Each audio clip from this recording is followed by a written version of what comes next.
Hello students, projectile motion को complete करने के बाद अब हम लोग का टारगेट है एनएलएम। एनएलएम मतलब न्यूटन्स लॉज ऑफ मोशन। ये जो है फिजिक्स की काइनेटिक्स ब्रांच में आता है। स्टूडेंट्स देखिए, यहाँ पर आपके पास जो अभी तक का था स्टडी वो था काइनेटिक्स का, सॉरी काइनेमेटिक्स का। काइनेमेटिक्स में हम लोग सिर्फ और सिर्फ ऑब्जेक्ट या पार्टिकल के मोशन की स्टडी करते हैं। इसमें हम लोग पार्टिकल के मोशन का रीजन नहीं चेक करते, जबकि अब हम लोग काइनेटिक्स या डायनामिक्स भी पढ़ेंगे। इसमें हम लोग ये स्टडी करेंगे कि वो मोशन किस वजह से हो रहा है, मतलब हम लोग फोर्स की स्टडी करने वाले हैं। और फोर्स की स्टडी सबसे पहले करी थी न्यूटन साहब ने। ठीक है, तो अब हम लोग न्यूटन्स लॉज ऑफ मोशन की स्टडी करेंगे। और आप लोगों ने ये स्टडी करी होगी क्लास 9th में।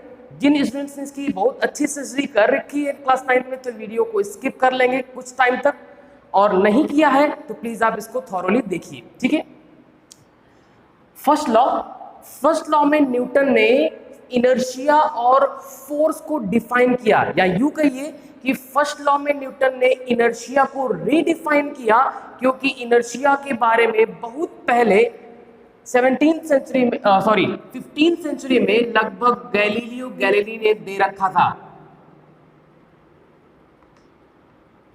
गैलीलियो गैलीली ने इनर्शिया के बारे में पहले से ही बता रखा था, लेकिन उसकी ऑथराइज्ड स्टडी नहीं हुई थी। इसके बाद न्यूटन ने लगभग 17th सेंचुरी में न्यूटन ने इस पर अपना फिर से नोट्स प्रोवाइड किया, और यहाँ पर इनर्शिया के बारे में फिर से रीडिफाइन किया और फोर्स को इंट्रोड्यूस किया। सबसे पहले फोर्स को इंट्रोड्यूस करने वाले साइंटिस्ट हैं न्यूटन। ठीक है स्टूडेंट्स, इनर्शिया क्या है? गैलीली ने ये बताया, और न्यूटन ने उसी बात को रीडिफाइन किया कि किसी भी ऑब्जेक्ट की वो डिसेबिलिटी जिसकी वजह से ये खुद ब खुद अपनी पोजीशन को चेंज नहीं कर सकता, या यूं कहिए कि स्टेट को चेंज नहीं कर सकता। इनर्शिया के बारे में अलग अलग राइटर्स या अलग अलग जो है वो टीचर्स अलग अलग टाइप से बताते हैं। यहाँ पर इनर्शिया को मैं इस तरीके से डिफाइन कर रहा हूं कि ये एक टाइप की डिसेबिलिटी है। डिसेबिलिटी एक तरीके की ये एक फ्लॉ है, जिसकी वजह से ये ऑब्जेक्ट खुद ब खुद यहाँ पर मूव नहीं कर पाएगा, या यूं कहिए कि अगर मूव कर रहा है तो खुद ब खुद ये रिटार्ड या एक्सेलरेट नहीं हो पाएगा, मतलब रुक नहीं पाएगा। जिस स्टेट ऑफ मोशन में है उस स्टेट को ये जारी रखेगा जब तक कि इस पर कोई फोर्स ना अप्लाई किया जाए। तो ये एक टाइप की डिसेबिलिटी है जो हर एक सिस्टम में, हर एक ऑब्जेक्ट के पास होती है जिसके पास मास है। ठीक है, तो किसी भी मैसिव बॉडी जिसके पास मास है के पास एक टाइप का फ्लॉ है, एक टाइप की कमी है कि वो अपने मोशन को, स्टेट ऑफ मोशन को खुद ब खुद चेंज नहीं कर सकती। ठीक है, चेंज कराने के लिए हमें बाहर से कुछ अप्लाई करना पड़ता है, और जिस चीज को अप्लाई करना पड़ता है उसको बोलते हैं फोर्स। ठीक है, तो इनर्शिया एक टाइप की डिसेबिलिटी है। अगर मैं आपसे बात करूं कि ये ऑब्जेक्ट है और मैं इससे बात करूं भैया कि आप चलो, तो ये अपने आप नहीं चलने वाला। इसको चलाने के लिए आपको बाहर से पुश या पुल करना पड़ेगा, जिसको आप लोग बोलते हैं फोर्स। आपको बाहर से एक फोर्स लगाना पड़ेगा। अब यहां पर ये बात कर ले कि ये इनर्शिया किस बात पे डिपेंड करता है। इनर्शिया क्या है? इनर्शिया एक टाइप की डिसेबिलिटी है, लेकिन ये किस बात पे डिपेंड करती है? जरा सा सोचिए कि आपके पास एक छोटा सा ऑब्जेक्ट है और यहीं पर एक बहुत ही बड़ा सा ऑब्जेक्ट है जिसका मास इसके रिस्पेक्ट में बहुत ज्यादा है। ये कम और ये ज्यादा, मतलब इसका मास बहुत ज्यादा है स्मॉल m के रिस्पेक्ट में। ठीक है, अब अगर ये दोनों रेस्ट पर है, मतलब ये एक स्टेट ऑफ मोशन में है, मतलब रेस्ट पर है, और इसको अगर मूव कराना है आपको, तो आपको क्या अप्लाई करना पड़ेगा? आपको फोर्स अप्लाई करना पड़ेगा। अब इस पर ज्यादा फोर्स अप्लाई करना पड़ेगा कि इस पर? तो आपको यहाँ पर कम फोर्स अप्लाई करना पड़ेगा, जबकि यहाँ पर आपको बहुत ज्यादा फोर्स अप्लाई करना पड़ेगा इसके रिस्पेक्ट में। इसका मतलब कि इसके पास जो डिसेबिलिटी थी, ना चल पाने की डिसेबिलिटी, वो कम थी, मतलब कम फोर्स पर ही चल पड़ा, जबकि इस पर ज्यादा फोर्स अप्लाई करना पड़ा। इसका मतलब कि जो डिसेबिलिटी है, जिसको आप लोग इनर्शिया नाम दे रहे हैं, वो इनर्शिया किस बात पर डिपेंड करता है? वो इस बात पर डिपेंड करता है कि ऑब्जेक्ट का मास कितना है। ज्यादा मास तो स्टेट ऑफ मोशन को चेंज ना कर पाने की डिसेबिलिटी, जिसको आप इनर्शिया बोलते हैं, वो ज्यादा हो जाएगी। मास कम है तो ये जल्दी अपने मोशन को या स्टेट ऑफ मोशन को चेंज कर सकता है कम फोर्स पर, मतलब इसका इनर्शिया, वो कमी, वो फ्लॉ कम है इसके पास। ठीक है, तो ज्यादा मास होगा तो ज्यादा इनर्शिया और कम मास होगा तो कम इनर्शिया, मतलब कि इनर्शिया जो है वो डायरेक्टली प्रोपोर्शनल होता है, इनर्शिया डायरेक्टली प्रोपोर्शनल होता है मास ऑफ ऑब्जेक्ट के, मास ऑफ सिस्टम या ऑब्जेक्ट। ठीक है स्टूडेंट्स, तो न्यूटन ने रीडिफाइन किया था फर्स्ट लॉ में इनर्शिया को। ठीक है, अब किसी भी ऑब्जेक्ट के पास अगर वो फ्लॉ है कि वो अगर चल रहा है तो चलता ही रहेगा, अगर वो रेस्ट पर है तो रेस्ट पर ही रहेगा, इस टाइप की डिसेबिलिटी को हटाने के लिए आपको जो अप्लाई करना पड़ता है उसको आप फोर्स बोलते हैं। ठीक है, तो फोर्स क्या है? फोर्स वो एक्सटर्नल सिस्टम है, या फिर यूं कहिए कि एक टाइप की फिजिकल क्वांटिटी है, जिसकी वजह से आप किसी भी सिस्टम की मैकेनिकल स्टेट को चेंज कर सकते हैं। मतलब force can be defined as a physical quantity, ये एक टाइप की फिजिकल क्वांटिटी है क्योंकि इसको मेजर किया जा सकता है by the action of which the mechanical state of system और body changes.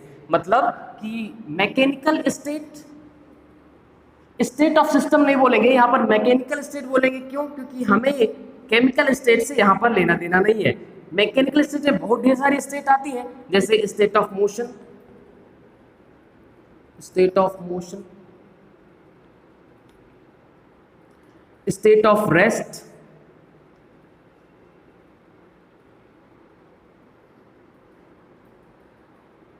Fixed size and shape,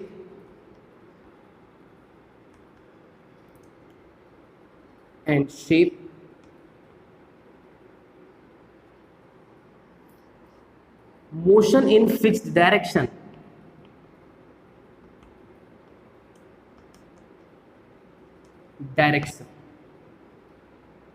अगर कोई ऑब्जेक्ट यूनिफॉर्म मोशन कर रहा है यू स्पीड से, और अगर इसके मोशन को आपको चेंज करना है, मतलब इसको आपको बहुत तेजी से मूव कराना है, मतलब यू से ज्यादा स्पीड देनी है, या इसकी स्पीड को कम करना है, तो आपको यहां पर फोर्स अप्लाई करना पड़ेगा। अगर फोर्स मोशन की डायरेक्शन में है तो ये एक्सेलरेट कर जाएगा, अगर फोर्स मोशन के अपोजिट डायरेक्शन में है तो रिटार्ड कर जाएगा।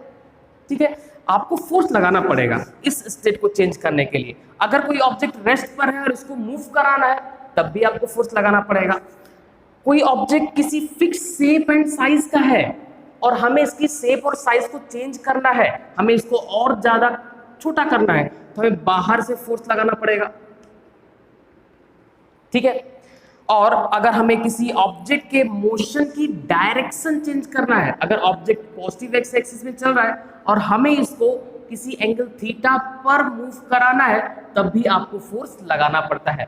ठीक है स्टूडेंट्स, तो यहां पर मैकेनिकल स्टेट से मतलब है इस टाइप की states, state of motion, state of rest, state of fixed size, shape and size, motion in fixed direction. ठीक है, तो इन सभी स्टेट को चेंज करने के लिए आपको जिस एजेंट की जरूरत पड़ती है या जिस फिजिकल क्वांटिटी की जरूरत पड़ती है उसको बोलते हैं फोर्स।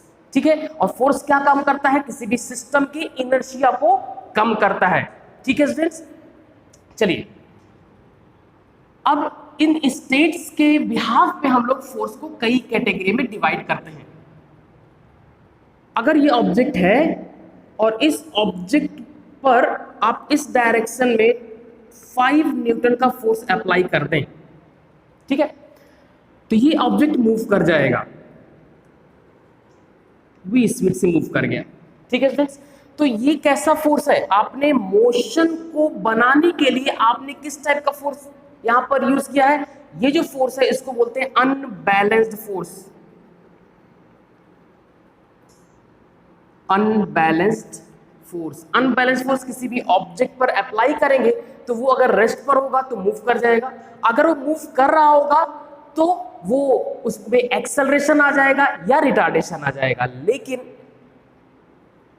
अगर किसी ऑब्जेक्ट पर आपने इधर से भी 5 न्यूटन का फोर्स अप्लाई कर दिया और इधर से भी 5 न्यूटन का फोर्स अप्लाई कर दिया, तो ये ऑब्जेक्ट जो है वो अपनी शेप को चेंज करेगा।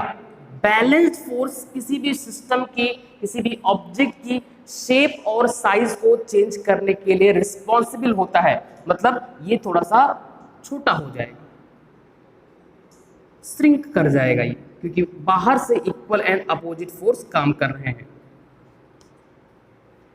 लेकिन अगर यही ये 6 न्यूटन का हो जाए और ये 5 न्यूटन का हो जाए, अब क्या इसकी शेप चेंज होगी? अब नहीं चेंज होने वाली, क्योंकि यहाँ पर नेट फोर्स काम कर रहा है 6 - 5 मतलब 1 न्यूटन का, और ये ऑब्जेक्ट 1 न्यूटन फोर्स की इन्फ्लुएंस में आगे मूव कर जाएगा, एक्सेलरेट हो जाएगा।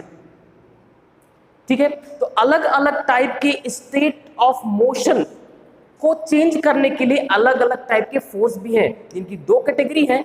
अभी फिलहाल 2 कैटेगरी पर ही बात कर रहे हैं, एक अनबैलेंस्ड और एक बैलेंस्ड।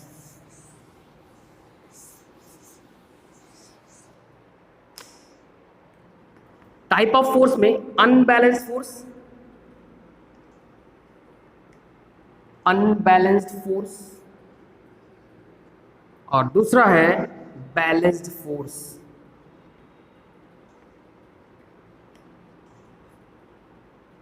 अनबैलेंस्ड फोर्स एक्सेलरेशन या रिटार्डेशन का जिम्मेदार होता है।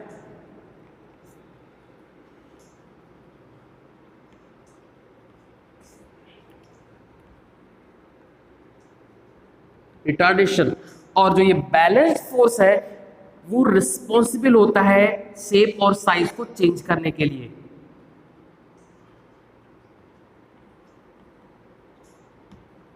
ठीक है, तो यहां पर न्यूटन ने 2 बातों को ही बताया। पहला इनर्शिया क्या है, इनर्शिया को रिडिफाइन किया, और फोर्स क्या होता है और ये क्या कर सकता है, कितने टाइप का होता है, इसको रिडिफाइन किया, सॉरी डिफाइन किया। ठीक है, अब चलते हैं अपने नेक्स्ट लॉ पे, जो कि है न्यूटन सेकेंड लॉ, या इसी को कहते हैं मोमेंटम लॉ।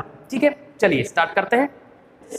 न्यूटन ने अपने सेकेंड लॉ में फोर्स के मैग्नीट्यूड को डिफाइन किया है। अभी तक फर्स्ट लॉ में न्यूटन ने फोर्स क्या है, उसकी क्वालिटी क्या है, ये डिफाइन किया था, जबकि सेकेंड लॉ में फोर्स के मैग्नीट्यूड मतलब उसकी क्वांटिटी को डिफाइन किया गया है। ठीक है, और न्यूटन ने सेकेंड लॉ को बनाने के लिए, या फिर यूं कहिए कि फोर्स के मैग्नीट्यूड को डिफाइन करने के लिए एक टाइप की और फिजिकल क्वांटिटी इंट्रोड्यूस की, जिसको बोलते हैं मोमेंटम। तो पहले हम लोग मोमेंटम सीख लेते हैं, फोर्स सेकेंड लॉ आपको मिल जाएगा। तो मोमेंटम क्या है? ये 2 टाइप का होता है स्टूडेंट्स। एक होता है लीनियर मोमेंटम,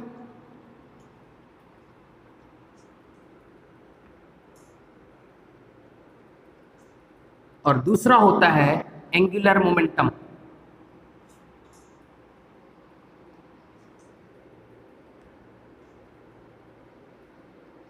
अगर कोई ऑब्जेक्ट एक लाइन पर एक लीनियर मोशन कर रही हो v स्पीड से, और ये ऑब्जेक्ट की का जो मास है वो m है, तो इस ऑब्जेक्ट का जो लीनियर मोमेंटम होता है वो होता है मास इनटू लीनियर वेलोसिटी।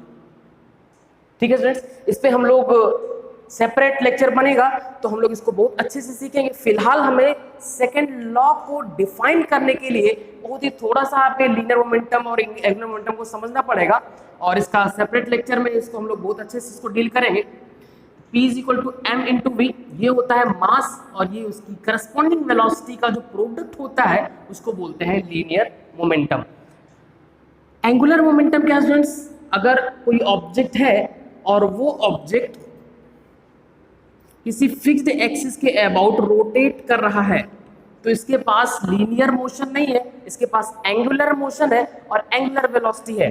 तो किसी भी ऑब्जेक्ट का मास और उसकी एंगुलर वेलोसिटी का जो प्रोडक्ट होता है उसको बोलते हैं एंगुलर मोमेंटम। ठीक है स्टूडेंट्स, एंगुलर मोमेंटम जिसको रिप्रेजेंट करते हैं J से। ठीक, तो फोर्स को फोर्स के मैग्नीट्यूड को डिफाइन करने के लिए न्यूटन ने एक टाइप की क्वांटिटी इंट्रोड्यूस की जिसको बोला जाता है मोमेंटम, जो दो टाइप का होता है और फोर्स लीनियर मोमेंटम पर डिपेंड करता है। ठीक है, चलिए स्टार्ट करते हैं सेकेंड लॉ को।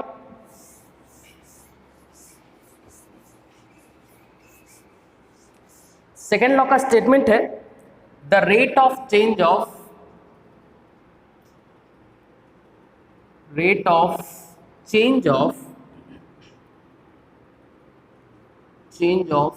लीनियर मोमेंटम, यहां पर मोमेंटम नहीं होगा स्टूडेंट्स, यहां पे लीनियर मोमेंटम होगा,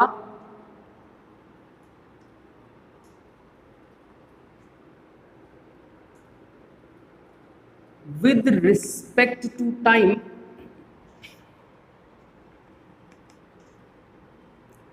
known as या is equal to force। ठीक है, मतलब रेट ऑफ चेंज, मोमेंटम का रेट ऑफ चेंज, ठीक है, मोमेंटम का rate of change with respect to time is equal to force. ये है न्यूटन सेकेंड लॉ। ठीक है, इस लॉ से हमें फोर्स का मैग्नीट्यूड पता चलता है स्टूडेंट्स। ठीक है, चलिए इसको थोड़ा सा और बेहतर करते हैं। हम लोग जानते हैं कि P इज इक्वल टू होता है मास इंटू वेलोसिटी। ठीक है,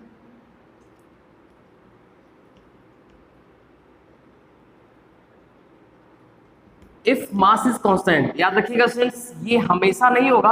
आप लोग के लेवल पर, क्लास 12th के लेवल पर अभी मास को हम लोग कांस्टेंट मान के काम कर रहे हैं। कुछ टाइम के बाद यहां पर हम लोग मास को वेरिएबल भी करेंगे। ठीक है, अभी फिलहाल मास कांस्टेंट है।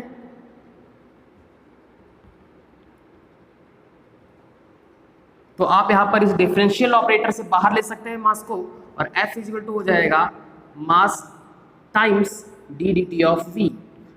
क्या हो जाएगा फ्रेंड्स, ये हो जाएगा rate of change of velocity with respect to time, और इसी को बोलते हैं आप एक्सेलरेशन।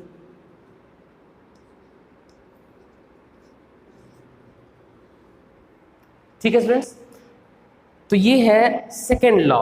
अगर हम यहाँ पर एंगुलर मोमेंटम की बात करें, फिलहाल ये यहाँ का टॉपिक नहीं है लेकिन आप लोग समझ सकते हैं इसको।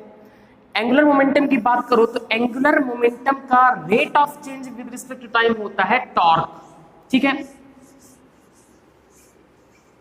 फिलहाल हमें टॉर्क की बात नहीं करना है, हम लोग नेक्स्ट चैप्टर में टॉर्क की बात करेंगे सेपरेटली, लेकिन अभी यहां पर हम लोग फोर्स की बात कर रहे हैं जो कि होता है rate of change of linear momentum.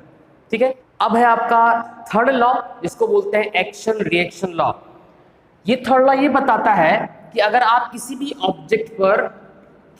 Object पर जितना फोर्स अप्लाई करते हैं, ये ऑब्जेक्ट अपोजिट डायरेक्शन में पहले वाले सिस्टम पर उतना ही फोर्स अप्लाई करता है। मतलब every action has equal and opposite reaction. Students, ये देखने में बहुत ही छोटा सा लॉ लगता है, लेकिन ये फर्स्ट और सेकंड लॉ को वैलिडिटी प्रोवाइड करता है।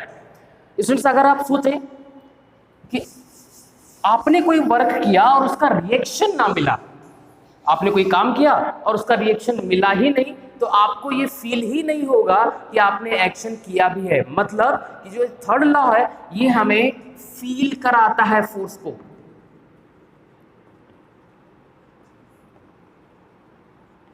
जब तक आप किसी भी एक्शन के रिएक्शन की बात ना कर ले, तब तक एक्शन हुआ है इस बात की कोई गारंटी नहीं होती है। ठीक है, तो थर्ड लॉ जो है वो फर्स्ट और सेकंड लॉ के लिए वैलिडिटी प्रोवाइड करता है। ठीक है स्टूडेंट्स, देखने में बहुत ही छोटा सा है लेकिन फर्स्ट और सेकंड लॉ का ये वैलिडिटी है। चलिए, यहाँ पर एक कंफ्यूजन होता है स्टूडेंट्स में, वो मैं यहाँ पर दूर कर दूं आप लोग के लिए। अगर मैं किसी ऑब्जेक्ट पर इधर से 2 न्यूटन का फोर्स अप्लाई करूं और इधर से भी 2 न्यूटन का फोर्स अप्लाई करूं, तो आप क्या बताते हैं, रिजल्टेंट फोर्स या नेट फोर्स? इस 2 न्यूटन ने इस 2 न्यूटन को कैंसिल आउट कर रखा है और रिजल्टेंट फोर्स कितना हो जाएगा, 0 न्यूटन। ठीक है, अभी मैं आपसे बात करूं कि हमने एक यहाँ पर कील ली है और एक हैमर से इसको हम हिट कर रहे हैं।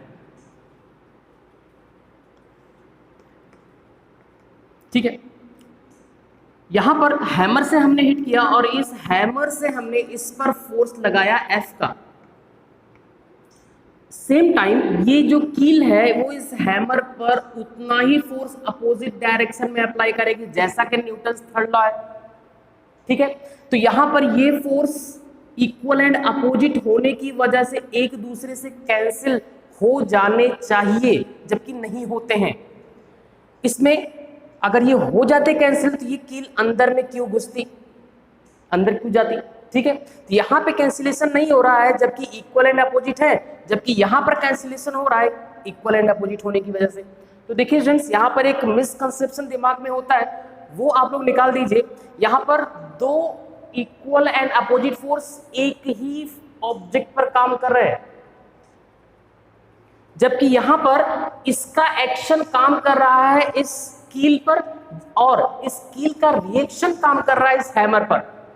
ठीक है, तो अगर मैं कील का फ्री बॉडी डायग्राम बनाऊं तो कील के फ्री बॉडी डायग्राम में ये एक फोर्स F है, ये फोर्स इस हैमर का है कील पर। अगर मैं हैमर की बात करूं तो हैमर का जो फोर्स है वो कील की वजह से है, रिएक्शन का हैमर पर। तो यहां पर दो अलग अलग ऑब्जेक्ट है और दो अलग अलग ऑब्जेक्ट पर फोर्स काम कर रहा है, इस वजह से यहां पर कैंसिलेशन नहीं होता। यहां पर कैंसिलेशन हो रहा है क्योंकि दो इक्वल एंड अपोजिट फोर्स एक ही ऑब्जेक्ट पर काम कर रहे हैं, जबकि यहां पर दो इक्वल एंड अपोजिट फोर्स अलग अलग ऑब्जेक्ट पर काम कर रहे हैं। ठीक है स्टूडेंट्स, अब हम लोग को एनएलएम में फ्री बॉडी डायग्राम बनाना आना चाहिए। फ्री बॉडी डायग्राम क्या होता है, उसको कैसे बनाया जाता है, उसको हम लोग को सीखना है। फ्री बॉडी डायग्राम बनाने के लिए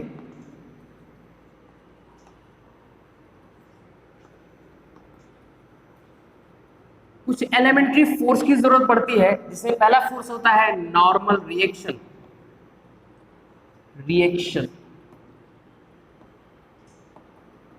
और दूसरा फोर्स होता है टेंशन। ठीक है, तो अभी आज की क्लास में हम लोग नॉर्मल रिएक्शन पर बात करेंगे और फ्री बॉडी डायग्राम जब हम नॉर्मल रिएक्शन और टेंशन को पढ़ लेंगे उसके बाद बनाएंगे। ठीक है, चलिए नॉर्मल रिएक्शन। एक टेबल है और इस टेबल पर एक ब्रिक रखी हुई है, या यूं कहिए कि एक बुक रखी हुई है, कुछ भी आप रख सकते हैं। यहां पर एक ब्रिक या बुक रखी हुई है और इस ब्रिक का जो वेट है, मास है, वो m है। तो ये अगर बुक यहां पर है तो इसका वेट नीचे की तरफ काम करेगा और कितना काम करेगा स्टूडेंट्स, mg। वेट के बावजूद ये नीचे नहीं आ रही है, क्यों नहीं आ रही होगी? क्योंकि यहां पर टेबल है, इस टेबल का एक नॉर्मल रिएक्शन बुक पर काम कर रहा है जो कि इस वेट को बैलेंस कर रहा होगा। ठीक है स्टूडेंट्स, देखिए यहां पर कैसे मैं बना रहा हूं। इस बुक का वेट mg नीचे और टेबल का नॉर्मल रिएक्शन ऊपर की तरफ है। जब भी एक सरफेस दूसरे सरफेस के कांटेक्ट में आती है और एक सरफेस दूसरे सरफेस को पुश करती है, प्रेस करती है, तो एक टाइप का फोर्स अपने आप अप्लाई हो जाता है जिसको बोलते हैं नॉर्मल रिएक्शन। और इसको नॉर्मल रिएक्शन इसलिए बोलते हैं क्योंकि ये कांटेक्ट सरफेस के परपेंडिकुलर लगता है। ठीक है, यहां पर देखिए स्टूडेंट्स, ये रहा आपका कांटेक्ट सरफेस,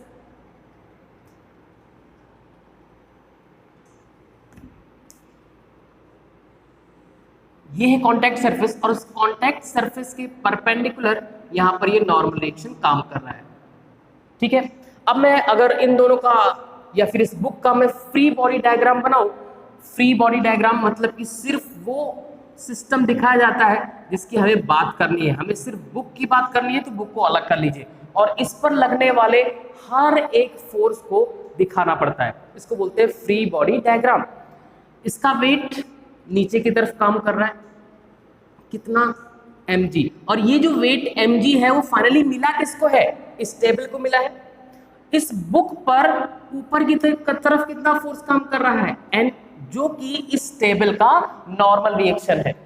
यही नॉर्मल रिएक्शन mg के इक्वल ना होता या फिर mg नॉर्मल रिएक्शन से ज्यादा हो जाता तो ये बुक नीचे आ जाती, गिर जाती। गिर नहीं रही है, इसका मतलब ये है कि इस टेबल के नॉर्मल रिएक्शन ने बुक के वेट को बैलेंस कर रखा है। ठीक है, तो यहां पर इस बुक पर नीचे की तरफ वेट काम कर रहा है, ऊपर की तरफ इस टेबल का नॉर्मल रिएक्शन काम कर रहा है, और ये मोशन में नहीं है, इसका मतलब कि नॉर्मल रिएक्शन ने mg को बैलेंस कर रखा होगा। ठीक है स्टूडेंट्स, अब मैं टेबल की बात कर लूं, सिर्फ टेबल का फ्री बॉडी डायग्राम बना रहा हूं, सिर्फ टेबल का। यहां पर mg जो बुक का वेट है वो फाइनली किसको मिल जाएगा, इस टेबल को मिल जाएगा। टेबल नीचे जाना चाहेगी लेकिन नहीं जा रही है, क्यों? क्योंकि ग्राउंड से हमें नॉर्मल रिएक्शन मिलेगा n, और इसके जो दूसरी लेग है इस पर n। वैसे 4 लेग्स होती है तो ऐसे पीछे भी 4 लेग्स होंगी, और टोटल नॉर्मल रिएक्शन नीचे से जो मैं इस टेबल पर मिल रहा है कितना हो जाएगा, 4 × n।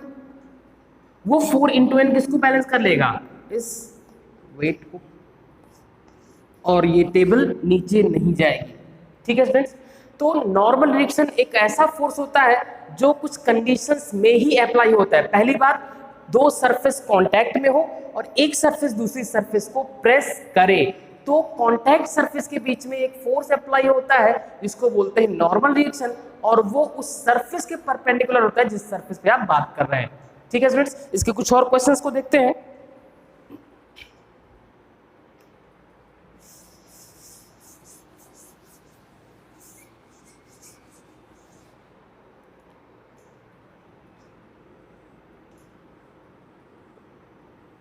ये एक ब्लॉक है जिसका मास है m1, और इसी से टच में एक दूसरा ब्लॉक है जिसका मास है m2। अगर मैं आपसे बात करूं कि ये ब्लॉक, इसका वेट कितना होगा, तो आप बोलेंगे m1g नीचे की तरफ।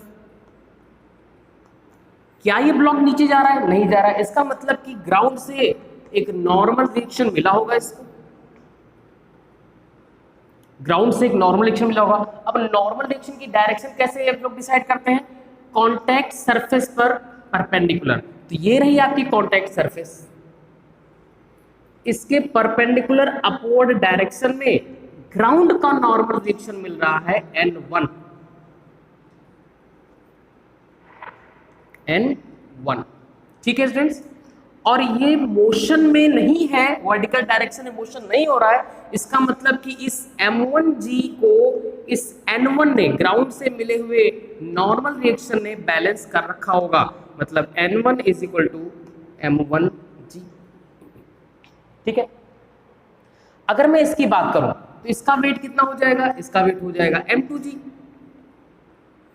वेट के बावजूद ये नीचे नहीं जा रहा है, इसलिए नहीं नीचे जा रहा होगा क्योंकि सरफेस का या ग्राउंड का नॉर्मल रिएक्शन इस ब्लॉक पर काम कर रहा होगा, और कैसे काम करेगा, कांटेक्ट सरफेस के परपेंडिकुलर n2, और n2 और m2g एक दूसरे को बैलेंस कर लिए होंगे और इफेक्ट को नलिफाई कर दिए होंगे। तो यहां पर एक कांटेक्ट सरफेस है, यहां पर नॉर्मल रिएक्शन, यहां भी कांटेक्ट सरफेस मिल रही है, यहां भी नॉर्मल रिएक्शन, ये भी एक कांटेक्ट सरफेस है, लेकिन क्या यहां पर कोई नॉर्मल रिएक्शन होगा, बिल्कुल नहीं होगा। क्यों? क्योंकि कांटेक्ट में तो है लेकिन एक दूसरे को प्रेस नहीं कर रहे हैं, जबकि यहां पर देखिए, यहां पर कांटेक्ट में थे और इसको प्रेस कर रहा था, यहां भी कांटेक्ट था, प्रेस भी कर रहा था, इसलिए नॉर्मल रिएक्शन आया। यहां पर कोई नॉर्मल रिएक्शन नहीं होगा। इसी क्वेश्चन को इस मोड में देखिए,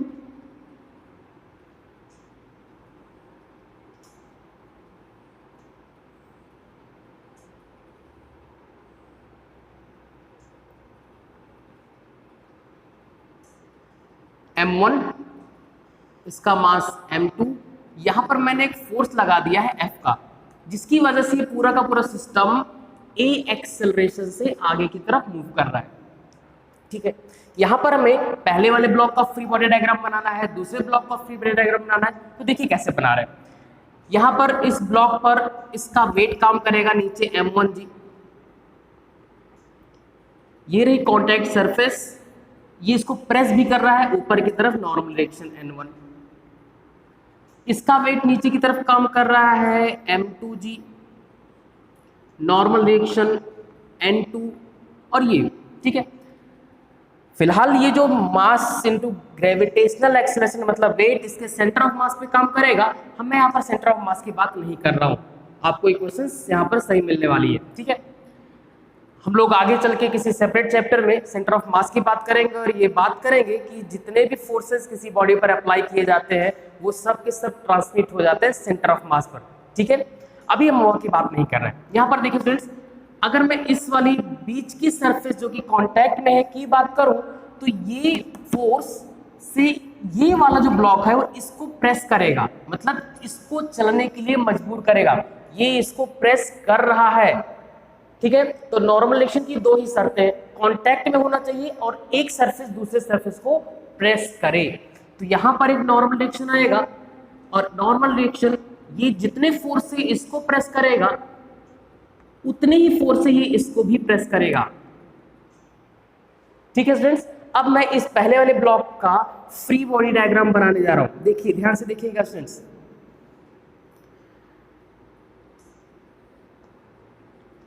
फ्री बॉडी डायग्राम बनाने के लिए बस ये ध्यान रखना होता है किसी एक बॉडी पर जितने भी फोर्स है सबको आपको रिप्रेजेंट करना होता है और सबकी रिलेटेड इक्वेशंस लिखनी होती है। m1g n1 से बैलेंस कर हो जा रहा है, इधर फोर्स F लगा हुआ है और यहां पर इसका नॉर्मल रिएक्शन इस फर्स्ट वाले ब्लॉक को मिला है n। ये नॉर्मल रिएक्शन इसका नहीं है, ये नॉर्मल रिएक्शन इसका है, क्योंकि जब प्रेस करेगा तो ये इसका अपोज भी करेगा, ठीक है। ये सारे के सारे यहां पर हमने फोर्स को दिखा रखा है और ये बॉडी ए एक्सेलरेशन से मूव कर रही है, पूरा सिस्टम ए एक्सेलरेशन से मूव कर रही है, बॉडी मूव कर रही होगी। अब वर्टिकल डायरेक्शन और हॉरिजॉन्टल डायरेक्शन की अलग अलग इक्वेशन बनाते हैं। वर्टिकल डायरेक्शन में क्या कोई मोशन हो रहा है? नहीं हो रहा है। अगर नहीं हो रहा है इसका मतलब कि n1 ने m1g को बैलेंस कर रखा होगा, ठीक है। हॉरिजॉन्टल डायरेक्शन की बात करें तो हॉरिजॉन्टल डायरेक्शन में मोशन है, ए एक्सेलरेशन है आगे की तरफ। इसका मतलब कि ये फोर्स जो F है और ये फोर्स N जो F का अपोज कर रहा है, इन दोनों का रिजल्टेंट जीरो नहीं है, ठीक है ना। तो रिजल्टेंट फोर्स निकालिए, तो रिजल्टेंट फोर्स कितना हो जाएगा हॉरिजॉन्टल डायरेक्शन में? F minus N, horizontal direction का रिजल्टेंट फोर्स। और resultant force is equal to होता है मास इनटू एक्सेलरेशन। बॉडी का मास कितना है स्टूडेंट्स? बॉडी का मास है m1 और एक्सेलरेशन कितना है? a, ठीक है। यहीं पर मैं इस वाले ब्लॉक की फ्री बॉडी डायग्राम बनाऊं, मैं इसको हटा रहा हूं, यहां पे बना रहा हूं।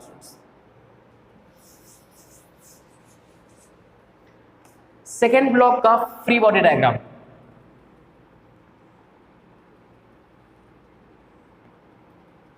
Wait m2g, normal reaction n1 और ये ब्लॉक चल क्यों रहा है? इसके नॉर्मल रिएक्शन की वजह से। ये फोर्स आप लोग ये समझेंगे या समझ रहे होंगे कि ये फोर्स की वजह से चल रहा है, नहीं, ये ब्लॉक फोर्स की वजह से नहीं चल रहा, फोर्स तो इस पे लगा हुआ है, ये ब्लॉक इसके प्रेशर की वजह से चल रहा है, इसके धक्के की वजह से चल रहा है। क्यों? क्योंकि इसने इसको प्रेस किया है आगे चलने के लिए, इसने इस पर नॉर्मल रिएक्शन अप्लाई किया है। तो अगर मैं आपसे बात करूं कि ये ब्लॉक क्यों चल रहा है ए एक्सेलरेशन से, तो आपका जवाब होगा कि ये नॉर्मल रिएक्शन की वजह से चल रहा है, ना कि फोर्स की वजह से, ठीक है ना। मेन रीजन फोर्स है वो दूसरी बात है, लेकिन मैं इस ब्लॉक की बात करूं, सिर्फ इस ब्लॉक की बात करूं तो उसके चलने का रीजन फोर्स नहीं है, नॉर्मल रिएक्शन है। तो इस पर नॉर्मल रिएक्शन लगा हुआ है आगे की तरफ और इस डायरेक्शन में कोई और फोर्स नहीं है। अगर मैं वर्टिकल मोशन की इक्वेशन की बात करूं तो वर्टिकल मोशन में किसी भी टाइप का मोशन नहीं हो रहा है, सॉरी वर्टिकल डायरेक्शन में किसी भी टाइप का मोशन नहीं हो रहा है, तो वर्टिकल डायरेक्शन के जो फोर्सेस है एक दूसरे को बैलेंस कर लिए होंगे। ये वर्टिकल डायरेक्शन की इक्वेशन है। अगर मैं हॉरिजॉन्टल डायरेक्शन की इक्वेशन बनाना चाहूं तो पहले आपको ये देखना पड़ेगा कि हॉरिजॉन्टल डायरेक्शन में कितना फोर्स काम कर रहा है। हॉरिजॉन्टल डायरेक्शन में सिर्फ और सिर्फ नॉर्मल रिएक्शन काम कर रहा है, तो normal reaction is equal to हो जाएगा, नॉर्मल रिएक्शन एक टाइप का फोर्स है, तो net force is equal to m into a, mass और एक्सेलरेशन, क्योंकि दोनों ब्लॉक सेम एक्सेलरेशन से चल रहे हैं, ठीक है। मोशन की जो इक्वेशन होती है मोशन की डायरेक्शन में बनाई हुई इक्वेशन ये ज़्यादा इंपॉर्टेंट होती है स्टूडेंट्स। अब इन दोनों को आप ऐड कर दीजिए, आप यहाँ पे एक्सेलरेशन और नॉर्मलाइजेशन निकाल सकते हैं, क्योंकि दो इक्वेशन है और दो अननोन है। एक बार ऐड करिए तो आपको ऐड करने से जो रिजल्ट मिलेगा वो ये होगा, f minus N is equal to m1a और ये है n is equal to m2a। Add करेंगे तो नॉर्मलाइजेशन कैंसिल आउट हो जाएगा और f इज इक्वल टू हो जाएगा m1 plus m2 into a। यहाँ से आपको एक्सेलरेशन मिलेगा f1 plus f2 by, sorry यहाँ पर एक्सेलरेशन मिल जाएगा f अपॉन m1 प्लस, ठीक है स्टूडेंट्स। तो ये हो गया आपका नॉर्मल डायरेक्शन और इसके कुछ फ्री बॉडी डायग्राम को बनाना, ठीक है। अभी हम लोग कुछ और क्वेश्चंस को भी करेंगे।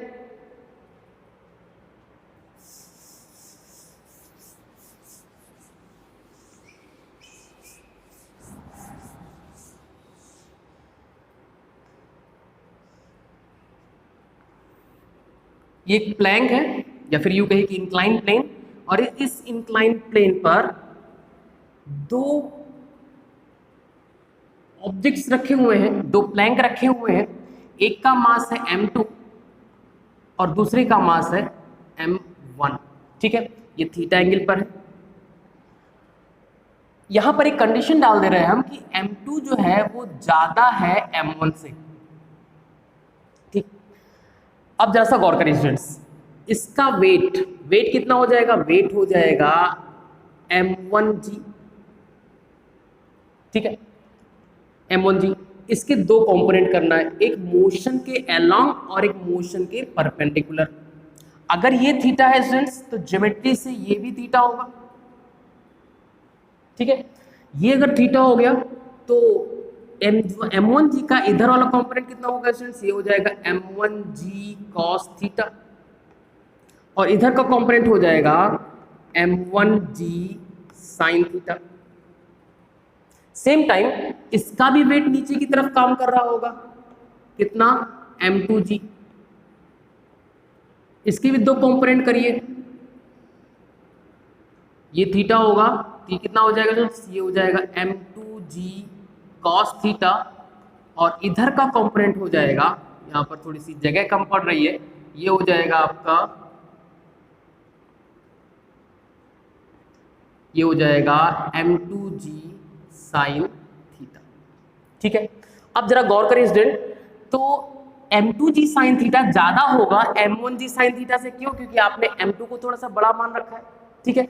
इसका इधर की तरफ फोर्स ज्यादा होगा, इसका मतलब ये है कि ये वाला जो पोर्शन है या फिर यूं कहिए कि ये वाला जो प्लैंक है ये इस प्लैंक को प्रेस करेगा नीचे की तरफ, क्योंकि इसका फोर्स ज्यादा इधर की तरफ, ठीक है।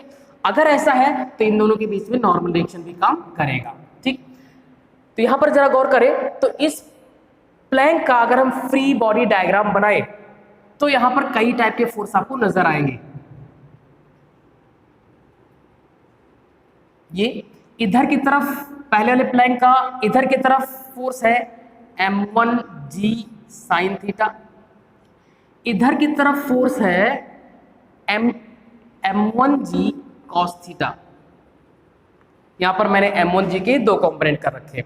अब जरा सा गौर करके बताइए कि m1g sin थीटा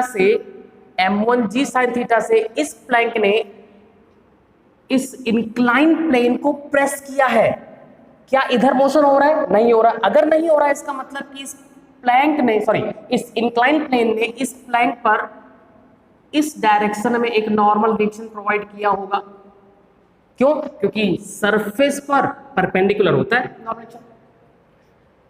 तो m1g sin थीटा के अपोज में इंक्लाइन प्लेन का नॉर्मल रिएक्शन n1 है, ठीक है। एक ये फोर्स काम कर रहा है, एक ये फोर्स काम कर रहा है, एक ये फोर्स काम कर रहा है। अभी एक और फोर्स है जो काम कर रहा होगा स्टूडेंट्स, यहां पर इन दोनों के बीच में बनने वाला नॉर्मल रिएक्शन, यहां पर मैं इसको मैग्नीफाई करके दिखाऊं। ये रहा फर्स्ट प्लैंक, ये सेकेंड प्लैंक, ये इसको प्रेस कर रहा है कितने से, m2g sin थीटा से, तो ये रही वो कॉन्टैक्ट सरफेस, ये इसको प्रेस कर रहा है, तो इन दोनों के बीच में नॉर्मल रिएक्शन डेफिनेटली आएगा, ठीक है। ये इसको प्रेस कर रहा है, ठीक है, तो ये इस पर फोर्स लगा रहा है, तो ये उतना ही फोर्स इस पर लगाएगा, N और N मान लेते हैं। तो इन दोनों के बीच में लगने वाला जो नॉर्मल रिएक्शन है वो मैं मान ले रहा हूं N, इसका इस पर N और इसका इस पर N, ठीक है स्टूडेंट्स। थोड़ा सा कॉम्प्लिकेटेड पिक्चर हो जा रही है, ठीक है। यहां पर देखिए तो इस पर एक और फोर्स काम कर रहा है, इस पर एक और फोर्स कौन सा काम कर रहा है स्टूडेंट्स, इसका नॉर्मल रिएक्शन, मतलब कि ये अपने वेट के इस कंपोनेंट की वजह से नीचे जा ही रहा था, साथ में इसका जो धक्का है वो भी इस पर काम कर रहा था, ठीक है ना, इसको पुश कर रहा है, ठीक है। तो अगर मैं इसके मोशन की इक्वेशन लिखूं इस डायरेक्शन में, मतलब इस इंक्लाइन प्लेन के परपेंडिकुलर, तो इंक्लाइन प्लेन के परपेंडिकुलर डायरेक्शन में किसी भी टाइप का कोई एक्सेलरेशन या मोशन नहीं है, तो आप यहाँ पे लिख सकते हैं कि N1 जो है वो M1G sine theta sorry cos theta को बैलेंस कर चुका है। अब इंक्लाइन प्लेन के पैरेलल इक्वेशन लिखिए, तो यहाँ पर इक्वेशन में ये दोनों फोर्स एक ही डायरेक्शन में है, तो नेट फोर्स कितना हो जाएगा, ये नेट फोर्स हो जाएगा N plus M1G sine theta is equal to, net force is equal to M A मतलब मास ऑफ बॉडी M1, और इधर का एक्सेलरेशन मैं अपनी तरफ से ले रहा हूं A, इक्वेशन नंबर 1, ठीक है। अब बिल्कुल वैसे ही इस वाले बॉडी की इक्वेशन लिख लेते हैं, फ्री बॉडी डायग्राम इसका बनाइए,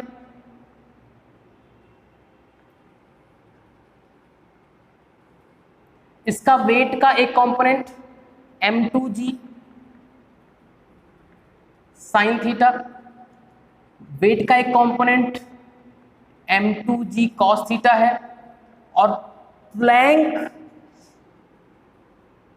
का नॉर्मल रिएक्शन इधर भी काम करेगा, क्योंकि ये बॉडी इस प्लैंक को M2G कॉस थीटा से प्रेस कर रही इस डायरेक्शन में, तो इधर की तरफ इस सरफेस के परपेंडिकुलर एक नॉर्मल रिएक्शन काम करेगा जो M2G cos थीटा के इफेक्ट को नलिफाई कर रहा होगा, मतलब इधर की तरफ N2। एक और फोर्स काम कर रहा है, इसका नॉर्मल रिएक्शन इधर की तरफ N, ठीक है स्टूडेंट्स। अब हम लोग इक्वेशन बना लेते हैं, कोई और फोर्स तो काम नहीं कर रहा है। चलिए, तो अगर हम इस इंक्लाइन प्लेन के परपेंडिकुलर इक्वेशन लिखें तो वो होगी N2 is equal to M2G cos theta. क्यों? क्योंकि इस डायरेक्शन में कोई मोशन नहीं हो रहा है, जबकि इस डायरेक्शन में हो रहा है मोशन, ठीक है। इस डायरेक्शन में जो फोर्स काम कर रहे हैं वो नीचे की तरफ M2G sin थीटा है, ऊपर की तरफ N है, तो रिजल्टेंट फोर्स कितना हो जाएगा, रिजल्टेंट फोर्स हो जाएगा M2G sin थीटा, जो कि बड़ा होगा N से। क्यों? क्योंकि मोशन फाइनली नीचे की तरफ हो रहा है, तो नीचे की तरफ जो फोर्स काम कर रहा होगा इंक्लाइन प्लेन के पैरेलल नीचे की तरफ, वो ज्यादा होगा अपोज करने वाले फोर्स के, ठीक है। तो M2G sin थीटा ज्यादा होगा क्योंकि मोशन इधर ही हो रहा है A का, या A एक्सेलरेशन से माइनस अपोजिशन फोर्स N, तो ये हो गया आपका रिजल्टेंट फोर्स, और resultant force is equal to होता है मास इनटू एक्सेलरेशन। तो मास कितना है स्टूडेंट्स, मास है M2 और एक्सेलरेशन कितना है A, इक्वेशन नंबर 2, ठीक है स्टूडेंट्स। अब यहां पर हम लोग नॉर्मल रिएक्शन फाइंड कर सकते हैं। इन दोनों के बीच में नॉर्मल रिएक्शन N1 मिल चुका है, N2 भी मिल चुका है, सिर्फ इन दोनों को आप ऐड करिए, एक्सेलरेशन निकालिए और नॉर्मल रिएक्शन निकालिए। चलिए स्टूडेंट्स ऐड करते हैं, तो N plus M1G sin theta is equal to M1A, second equation में M2G sin theta minus N is equal to M2A। Add करें, जब ऐड करेंगे तो ये नॉर्मल रिएक्शन से कैंसिल आउट हो जाएगा। यहां पर क्या मिलेगा आपको स्टूडेंट्स, यहां पर मिलेगा G sin थीटा कॉमन कर लें तो आपको मिलेगा M1 प्लस M2, ठीक है। यहां पर ऐड करिए, ये मिल जाएगा M1 plus M2 into A, और ये कैंसिल आउट हो जाएगा, आपको एक्सेलरेशन मिलेगा g sin थीटा का।